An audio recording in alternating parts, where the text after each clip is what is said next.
Investigation headquarters लाखों रुपए मालियत के 62 मोबाइल फोन रिकवर असल मालिकान के सुपुर्द। रवामा ई गैजेट ऐप के जरिए 22 लाख रुपए मालियत के 62 मोबाइल फोन रिकवर किए गए हैं।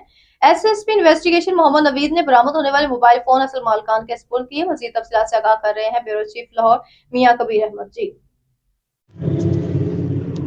जी बिल्कुल, इन्वेस्टिगेशन हेडक्वार्टर्स में लाखों रुपए मालियत के 62 मोबाइल फोन रिकवर असल मालिकान के सुपुर्द किए गए। रवामा ई गैजेट ऐप के जरिए 22 लाख रुपए मालियत के 62 मोबाइल रिकवर किए गए। एसएसपी इन्वेस्टिगेशन मोहम्मद नबी ने बरामद होने वाले मोबाइल फोन्स असल मालिकान के सुपुर्द किए। शहरियों के कीमती फोन्स मुख्तलिफ वारदातों में छीने गए, चोरी हुए या गुम हो गए थे। मोबाइल फोन्स वापसी पर मुद्दई मुकदमात ने एसएसपी मोहम्मद नबी की काविशों को सराहा और शुक्रिया अदा किया। अब तक ई गैजेट ऐप के जरिए तकरीबन 9 करोड़ रुपए मालियत के 35,130 मोबाइल रिकवर करके मालिकान के सुपुर्द किए गए। शहरी किसी भी जुर्म से मुतालिक इत्तला फौरी तौर पर पुलिस को जरूर दें।